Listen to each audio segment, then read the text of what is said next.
स्वागत है आप सभी के एक नई वीडियो में। आज की वीडियो आप सभी के लिए बहुत ज़्यादा इंपॉर्टेंट होने वाली है। इस वीडियो के अंदर मैं आप सभी को इतिहास के चैप्टर नंबर 2 जिसका नाम है सल्तनत काल की शुरुआत, इसके सभी क्वेश्चन आंसर को करवाने वाला हूं। अगर आप सभी को इस चैप्टर के किसी भी क्वेश्चन को करने में समस्या आ रही है, कोई सा ऐसा क्वेश्चन है जो समझ में नहीं आ रहा, तो आपको इस वीडियो को बड़े ध्यान से देखना है। इस चैप्टर की इस पूरी बुक की मैंने प्ले बना दी है। अगर आप सभी को प्ले चाहिए तो आप हमारे चैनल पर जाएंगे, वहाँ पर भी मिल जाएगी। इसके अलावा मैंने डिस्क्रिप्शन बॉक्स में भी दे रखी है।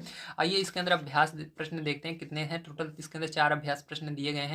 तो पहला नंबर प्रश्न आइए पढ़ लेते हैं। दिया गया निम्नलिखित प्रश्नों के उत्तर दीजिए। ठीक है, तो पहला क्वेश्चन है इसके अंदर, दिल्ली सल्तनत का वास्तविक संस्थापक किसे माना जाता है? तो इसके अंदर आपको लिख देना है दिल्ली सल्तनत का वास्तविक संस्थापक इल्तुतमिश को माना जाता है। अब देखिए ख नंबर का क्वेश्चन आइए देख लेते हैं। दिया गया है 40 गुलाम सरदारों का संगठन किस शासक ने बनाया? तो इसके अंदर लिख दीजिएगा 40 गुलाम सरदारों का संगठन इल्तुतमिश ने बनाया था। ठीक है, ग नंबर का क्वेश्चन आपका है, कुतुबुद्दीन ऐबक को लाख बख्श क्यों कहा जाता है? तो इसके अंदर आप आंसर में लिख दीजिएगा कुतुबुद्दीन ऐबक को लाख बख्श उसकी उदारता के कारण कहा जाता है। वह लाखों का दान करने वाला दान प्रिय व्यक्ति था। आइए इसके बाद घ नंबर का हम क्वेश्चन यहाँ पर देख लेते हैं। सबसे पहले ये पढ़ लेते हैं क्वेश्चन। तो क्वेश्चन आपको दिया गया, दिल्ली सल्तनत में कौन कौन से राजवंशों ने शासन किया? तो इसके अंदर आप लिख देंगे दिल्ली सल्तनत में प्रारंभिक तुर्क वंश जिसको गुलाम वंश कहते हैं, उसके बाद कुतुबुद्दीन ऐबक ने किया, इसके बाद इल्तुतमिश ने किया, राजिया सुल्तान ने किया, नसीरुद्दीन महमूद ने किया। ठीक है, उसके बाद गयासुद्दीन बलबन आदि राजवंशों ने शासन किया। ये सब राजा थे या राजवंश थे जिन्होंने कहाँ पर शासन किया था? दिल्ली पर शासन किया था। ठीक है, तो इसके अंदर हमको ये लिखना है। आइए इसके आगे चलते हैं, हम अपना अगला क्वेश्चन देखते हैं।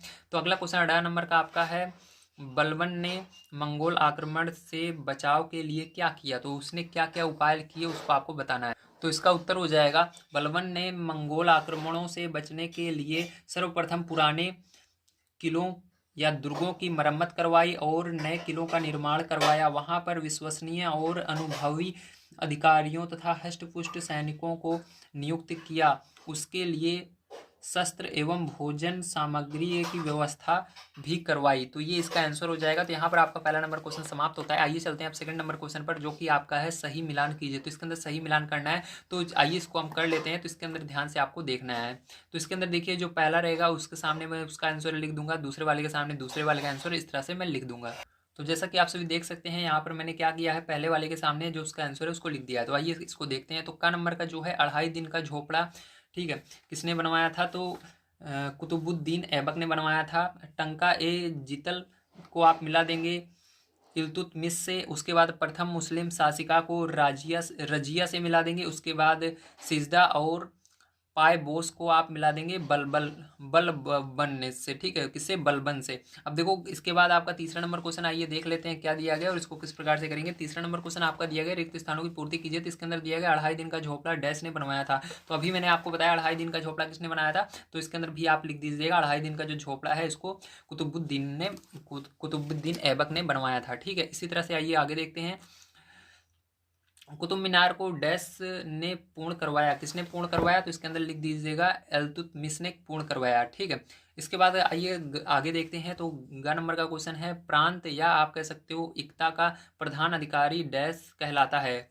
ठीक है, उसको क्या कहते हैं? उसको हम कहते हैं इक्तादार या अक्तादार कहा जाता है। ठीक है, जो उसका अधिकारी होता है इक्ता का। अब देखो आगे हम देखते हैं, इसके आगे इल्तुतमिश ने डैश को अपना उत्तराधिकारी बनाया। किसको बनाया? तो इसके अंदर आप लिख दीजिएगा राजिया सुल्तान को बनाया। ठीक है, तो यहाँ पर ये आपका तीसरा नंबर क्वेश्चन समाप्त होता है। चलिए इसके आगे चलते हैं हम अपने अगले क्वेश्चन पर, जो कि आपका है प्रोजेक्ट वर्क।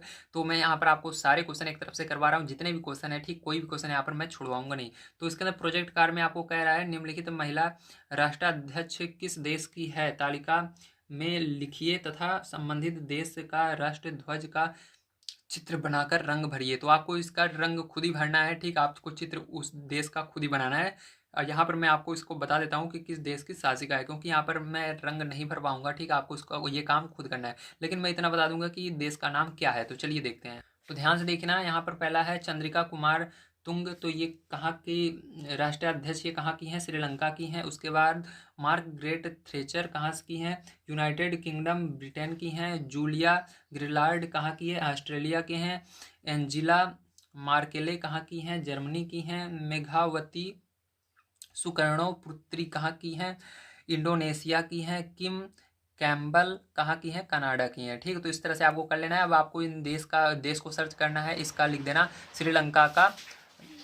श्रीलंका, ठीक है, फ्लैग तो आ जाएगा। उसको आपको बना लेना है कॉपी में। मैंने इतना कर दिया है, आपको सारी चीज़ें इसको स्वयं करनी है। श्रीलंका का फ्लैग बना लेना है, उसी तरह से बिल्कुल कलर भी कर देना। ऑस्ट्रेलिया का बना लेना, जर्मनी का बना लेना, कनाडा का, सबका इसमें से बनाना है। ठीक है, तो यहाँ पर आपका ये होता है क्वेश्चन समाप्त। अगर आप सभी को वीडियो पसंद आया हो तो प्लीज़ लाइक कीजिएगा, चैनल को सब्सक्राइब कीजिएगा। मिलते हैं अगली वीडियो में। वीडियो देखने के लिए धन्यवाद। आप सभी के दिन शुभ हो। Thank you very much.